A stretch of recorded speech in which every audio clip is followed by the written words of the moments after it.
Rome burns, flames consume the city's heart, thousands flee, and somewhere in the chaos someone decides this fire needs a face, a name, a people to blame, someone has to pay, someone will die, and a tiny sect of fishermen and tent makers is about to discover that following Christ might cost them everything. The year is 64 AD, the emperor is Nero, and tonight Rome will burn. What follows is the first great persecution of Christians, the martyrdom of Peter and Paul, the birth of the catacombs. But here's the question, why didn't Christianity die? When the world's greatest empire sets out to destroy a handful of Galilean fishermen, what happens? The Great Fire of Rome. On the night of July 18, 64 AD, a fire broke out in the shops around Rome's great circus.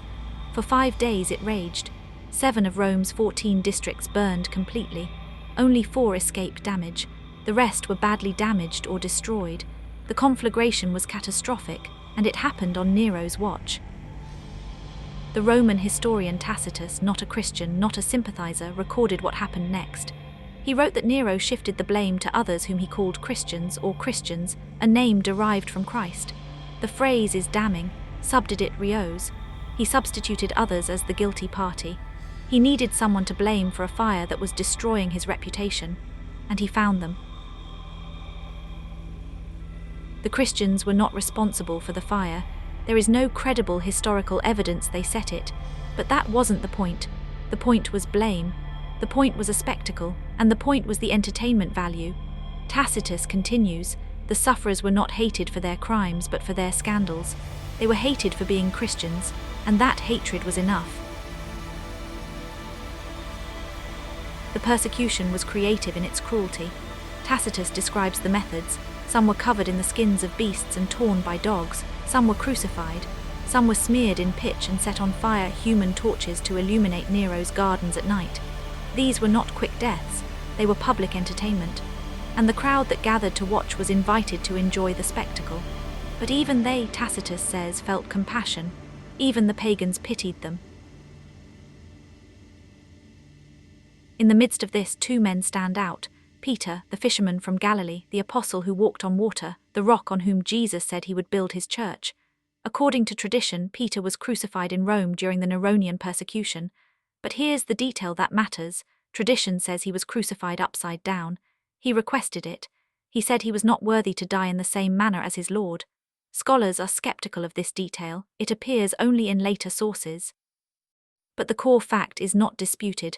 Peter died in Rome. He was executed as a Christian, and he died as a martyr.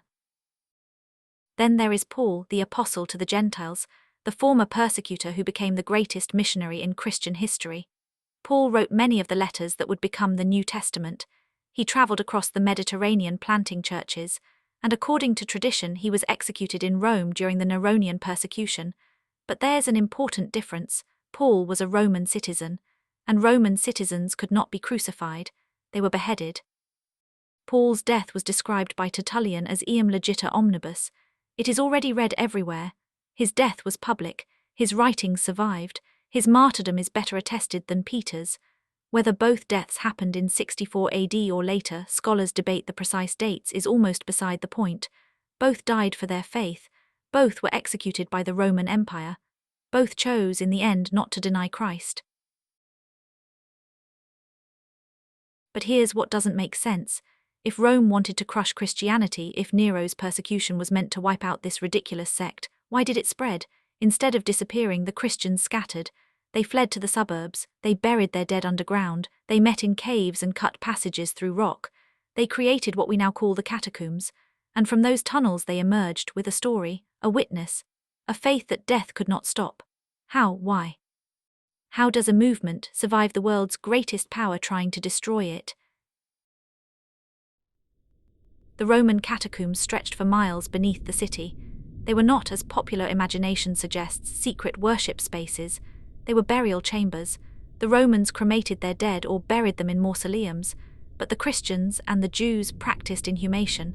They laid their bodies in carved niches in the rock, and they visited these graves to pray, to remember, to eat meals in honor of their dead.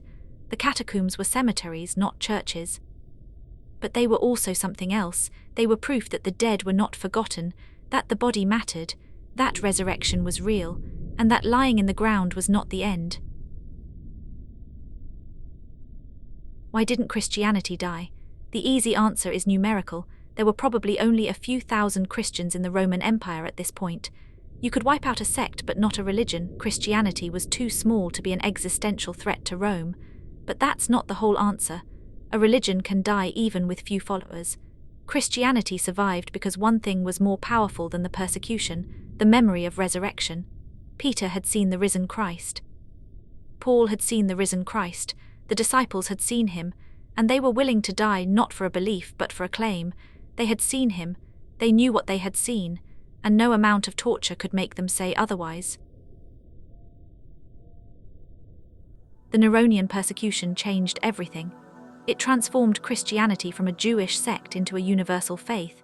It forced the followers of Jesus to define themselves not by what they believed, but by what they were willing to die for. And it gave them a story of fire, of crosses, of human torches that would echo through the centuries. Every time a Christian entered a church and saw a cross, they were remembering this. Every time they buried a dead loved one in the hope of resurrection, they were living this faith. The fire did not destroy them, it forged them. The historical record is fragmentary. We have Tacitus, we have Suetonius, we have a few Christian sources written later. We don't know exactly when Peter and Paul died. We don't know the precise number of victims. We don't know how many Christians Nero killed. Estimates range from hundreds to thousands. What we know is this: something happened in Rome in 64 AD. Something that killed 2 apostles. Something that burned a people in their own city. Something that should have ended Christianity forever, and didn't. Nero's fire became a furnace that tested the early church. And the church did not consume, it grew. What began as a small sect in Jerusalem, fishermen, tax collectors, a handful of believers, had now spread to Rome itself, and even when Rome tried to burn it from the earth, it could not. In the next episode of the 1st century, the empire that defeated Rome itself, how the early church went from a handful of believers to the dominant faith of the Western world.